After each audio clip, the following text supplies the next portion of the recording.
In the 1700s, a European philosophical movement called the Enlightenment swept America.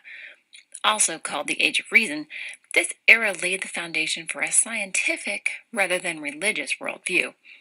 Freedom of conscience was at the heart of this struggle against old regimes and old ways of thinking, and it changed the way people viewed authority. In the same way, a religious revival called the Great Awakening changed the way people thought about the relationship with the divine, with themselves, and with other people. The Enlightenment engaged the mind, but the Great Awakening engaged the heart. The First Great Awakening affected British North America in the 1730s and 40s. True to the values of the Enlightenment, the Awakening emphasized human decision in matters of religion and morality.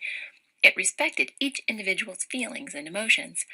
In stark contrast to Puritanism, which emphasized outward actions as proof of salvation, the Great Awakening focused on inward changes in the Christian's heart.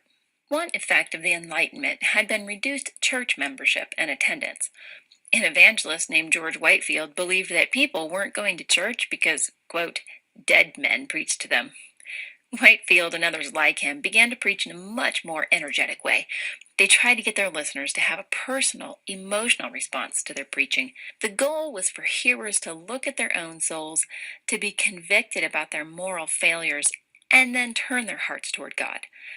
Though most preachers targeted their messages to existing Christians, their events, called revivals, were often held in the open air or under large tents.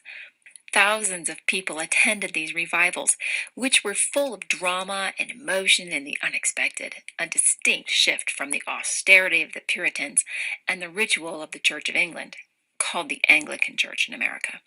Americans loved it. Two of their favorite preachers were Jonathan Edwards and George Whitefield. Jonathan Edwards is often credited with starting the First Great Awakening in 1741 with his famous sermon, Sinners in the Hands of an Angry God. Though this was not typical of his sermons, it has become a classic of early American literature. The God that holds you over the pit of hell, much as one holds a spider or some loathsome insect over the fire, abhors you and is dreadfully provoked.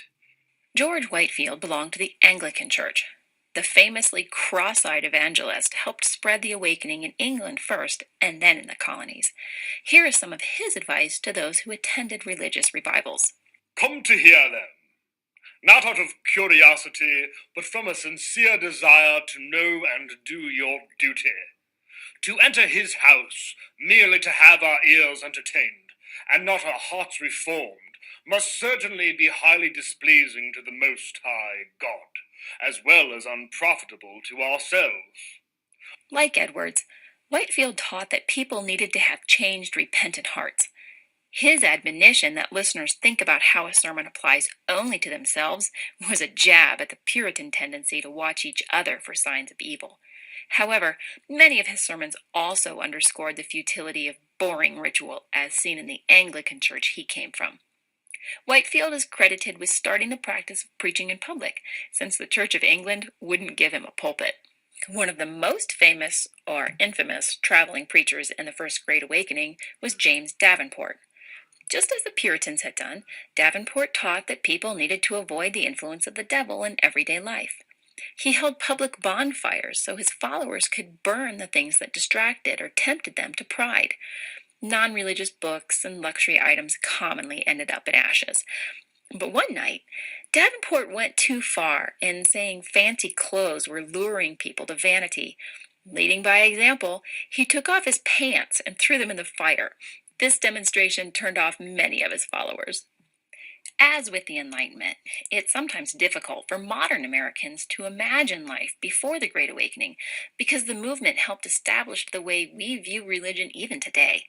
Instead of seeing faith as a matter of tradition, Americans now felt free to choose their own religious affiliation. New denominations were founded. Most of the established churches were reshaped, and by the 1760s, there was religious diversity in every colony. But the Great Awakening reached much further than church pews, and may have been even more effective than the Enlightenment in shaking up the establishment. In the North, it challenged the authority of the Puritan Church because anyone could step up to the pulpit and share their own testimony. differences in doctrine came to be seen more as a matter of opinion, not a matter of salvation. The awakening challenged the social order of the South because slaves were as welcome as anyone else. The idea of salvation being available to anyone directly from God, regardless of race, gender, or economic class, made church a thoroughly democratic experience. People became more tolerant, seeing themselves not as members of a particular religious group, but as Americans who shared convictions about virtue, united in opposition against any establishment that tried to tell them how to think, feel, or behave. In many ways, it prepared the colonists to defy the king and start a revolution. The awakening also fueled social reform. George Whitefield's death prompted a slave named Phillis Wheatley to publish a famous poem in his honor. Her obvious intellect, paired with the religious testimonies of escaped slaves, helped energize the Northern abolition movement. Then the emphasis on personal faith led more people to study and interpret the Bible for themselves, an activity that 100 years earlier had led a Puritan woman named Anne Hutchinson to be banished from the colony. New colleges were established by churches to train their preachers and educate their followers, including Princeton, Brown, Dartmouth, Rutgers, and Columbia universities. So let's review. The Great Awakening was a movement that altered religious beliefs, practices, and relationships in the American colonies. It was parallel to the Enlightenment both in its values and its time frame. Traveling preachers gave emotional, entertaining sermons that emphasized a change of heart, a personal relationship with Jesus, and an inward focus rather than tradition, ritual, and deeds. Jonathan Edwards and George Whitefield were two of the most influential preachers of the time. They held their meetings outside, under tents, and welcomed anyone who wanted to listen. The First Great Awakening broke the monopoly of the Puritan Church as colonists began pursuing diverse religious affiliations and interpreting the Bible for themselves. It also challenged the social establishment in several ways, fueled Northern sentiment against slavery, and resulted in the founding of some of America's most respected universities.